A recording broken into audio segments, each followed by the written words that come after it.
he was just all over the place, into everything. He's just like, he had that little toddler death wish, and, he's just constantly trying to like climb on something or pull something down. It was just more than I could take.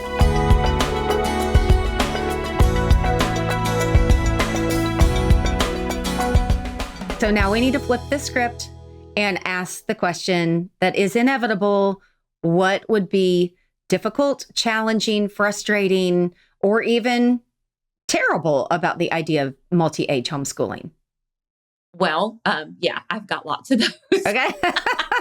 Yeah, we can talk about them. So one of the first concerns that people have is like, what if my kids don't get along? What if it's like constantly a struggle or constantly a fight? And the first thing I'm going to say is like, go back. And this is also relevant because another thing that often comes up is I have a 2-year-old or I have a 3-year-old, right? Right. So go back to that idea of what I talked about of this is the opportunity for teaching about character. It may be that the first 3 or 4 weeks you spend doing this with your family, it's all about the character training. And I'm not talking about reading them sappy stories or singing songs or anything like that. You're going to be doing the content stuff that you normally do, but you're going to give yourself enough margin that you can stop and like train for the character issues throughout that entire time. So you're not going to be stressed out thinking I'm falling behind.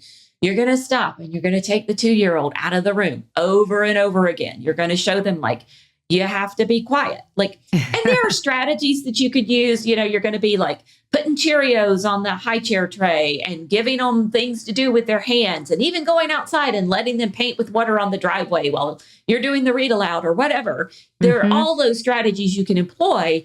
But at the end of the day, the lesson we have to learn is when everybody's here together, you're playing on your toys and you're being relatively quiet enough that mom can read.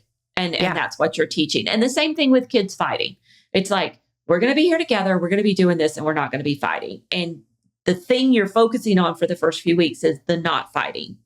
And everything else they learn is gravy. And then it slowly shifts to where, the problems are fewer and far between. And I would say this is something you have to do no matter whether you're homeschooling kids multi-age together or not. Everybody has to get with the program, whatever the program is.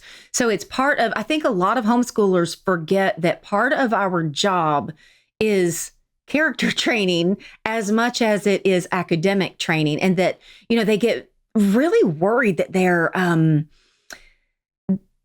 not doing something right, or they're frustrated in the process of why am I having to deal with so many character issues? And what I'm hearing you say, and what I know from experience is, hey, that's part of the process.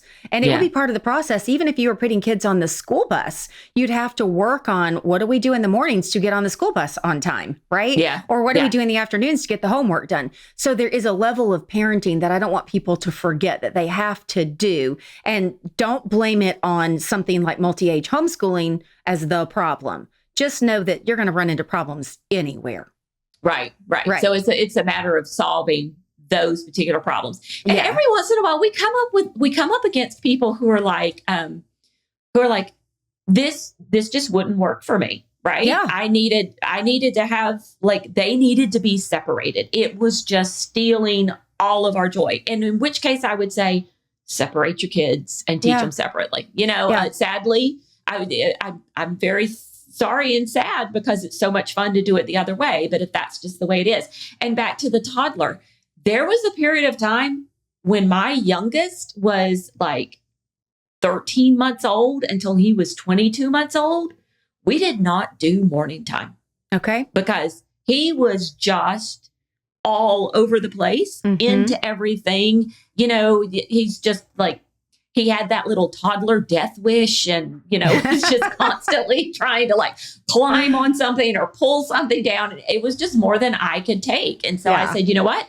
It's okay. We're just going to put this on the back burner right now. It's not forever. It's just for this season. And, and we just didn't do it. And then he matured and he was teachable and we started doing it again. Homeschool Insights is sponsored by CTC Math. If you're looking for a great online math program, visit ctcmath.com and try it for free. For more great homeschool inspiration and resources, listen to the Schoolhouse Rocked podcast every Monday, Wednesday, and Thursday.